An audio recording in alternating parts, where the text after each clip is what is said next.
अगर खान के साथ कोई धोखा कर रहा है तो आपके सामने मैं दुआ कर सकती हूँ कि या अल्लाह अभी ये रमज़ान गुजरा है और अभी कुर्बानी की ईद आ रही है, अल्लाह ताला अपने ताकत से इन सब धोखेबाजों को तबाह बर्बाद कर दे। वो मेरा भाई हो, वो मेरा चाचा हो, वो मेरा मामा हो, जो खान से धोखा कर रहा है, चाहे वो अंग्रेज़ है चाहे पाकिस्तानी है, पीटीआई में पीटीआई से बाहर है, अल्लाह उन सबको तबाह कर दे अपनी औलादों के साथ। सॉरी, सख्त बद्दुआ दी है। अब आपको मेरी पोजीशन पता चल गई कि मैं किसके साथ खड़ी हूँ। अगर गलती हुई है तो उनको अपने अजाला करना चाहिए।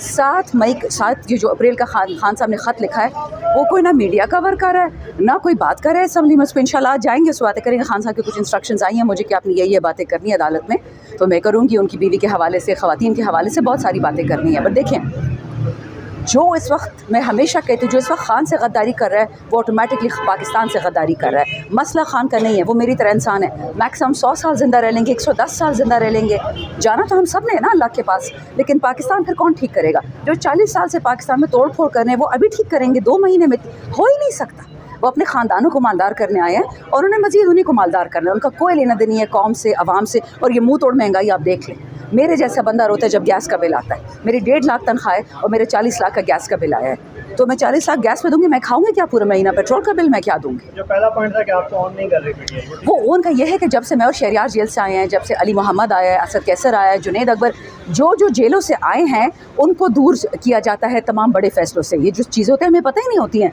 कि टिकट किसने दिया। अब सवाल हमसे पूछे जाते कि रेहान ज़ेब को क्यों टिकट नहीं दिया? कहते मुझे क्या पता, होना चाहिए था। हम जैसे, चलो मैं तो कोर कमेटी में जाना भी नहीं चाहती, शुक्र है शहरियार आ गया, अली मोहम्मद हैं, लेकिन आप लोग बात तो खुल के कह रहे हैं। कोर कमेटी 80 लोगों में है जिनमें नॉन इलेक्टेड है, आधे के आधे। क्या काम है उनका कोर कमेटी में? आप तो देखिए पार्लियामेंट्री गवर्नमेंट आ गई। जब हम गवर्नमेंट से बाहर थे तो समझ आती है कि आपकी कोर कमेटी हो, फलानी कमेटी हो, और जो लोग छुपे हैं वो पार्टी के फैसले करेंगे। तो इसमें तो हमने खुल के उमर भाई से, शुक्र है मुनाफिकत हम नहीं करते। मैं हूँ शहरियारी वाले मोहम्मद, और हम सीधा ये जो शेख वकास अकरम साहब हैं, हामिद रज़ा साहब ने साफ साफ पार्टी में बता दिया उमर भाई को और गौहर भाई को कि आप एडमिनिस्ट्रेशन छोड़ें, ज़रा पॉलिटिकल चीज़ों पे नज़र डालें।